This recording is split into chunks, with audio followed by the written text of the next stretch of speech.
Bwiza bwanditswe na Yohana 16 umurongo wa 12 n'uwa 13 haravuga ngo nari ngifise byinshi byo kubabwira ariko ntimushobora kubyihanganira ubu, ariko uwo mpwemu w'ukuri niyaza azobarongora abashitse ku kuri kose, kuko atazovuga ibyo yigemeye, ariko ibyo azokumva byose nibyo azovuga, kandi azobamenyesha ibigira bize.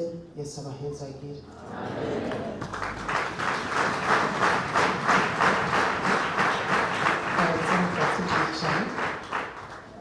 Haleluya. Ndabifurije umunsi mukuru mwiza wa Pentecote.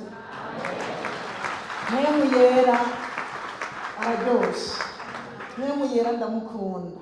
Nagomba tuganira aka kanya ukuntu mpwemu yera dukuza, ukuntu mpwemu yera tuma dukura. Mpwemu yera aradukuza. Jewe ndakunda mpwemu yera, ndamukunda. Kandi urumva nushaka mvuze ko nkunda mpwemu yera, sinshobora kumukunda sinkunde Yesu, sinkunda Imana, kuko ni Imana imwe mu butatu. Rero mpwemu yera araryoshe cyane cyane gose. Mpwemu igituma naryoshe, mpwemu yera yama ivyamwa biryoshe, ivyamwa bifise akanovera. Haleluya. Nico gituma ndamukunda. Ni igiti cy'ubugingo cyama ivyamwa biryoshe cyane. Haleluya.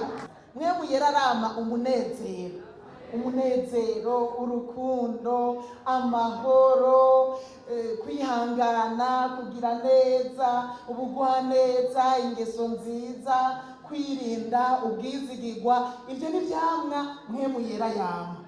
Rero nico gituma ndamukunda. Iyo ngiye kumwamura kw'icamwa, nta camwa na kimwe ciwe kitaryoshe. Yama ivyamwa biryoshe kuva itariki imwe y'ukwezi kwa mbere agashikana itariki 31, yama ivyamwa biryoshe. Kandi wewe nta na rimwe atama, nta ruzuba kwa mpwemu yera, oya nta mvura ngo yisegenya cyangwa urubura kwa mpwemu yera. Yama ibihe byose, kandi akama ivyamwa biryoshe cyane. Haleluya. Ni kimwe mu bintu mandamukunda. Ibintu mandamukunda ni byinshi cyane, ariko ico ni kimwe mu bintu mandamukunda. Ikindi kigira kabiri kintu mandamukunda cyane, mpwemu yera yaraduhaye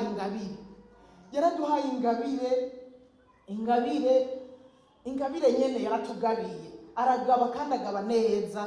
Hari ingabire za mpwemu yera yaduhaye. Hariho ibintu ukora uno munsi, hariho icuru uno munsi utari kuba umeze ukumeze iyo ataba mpwemu yera. Mpwemu yera aratanga ingabire y'ubwenge, aratanga ingabire yo kwizera, ingabire yo gukora ibitangaza, ingabire yo gukiza abagwaye, ingabire urazizi hahandi mu cete Pawulo yandikiye Abikorinto mu gice cya 12. Aratanga ingabire. Icyo ni ikindi kinuma ndamukunda cyane, kuko yarangabiye. Mpwemu yera aragaba.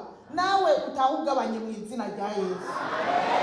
Uyu munsi twibuka umuntu ataragabirwa, ugabirwe mu izina rya Yesu. Kuko mpwemu yera na n'uyu munsi abandanya kugaba. Haleluya. Rero dukure mu buryo bw'impwemu.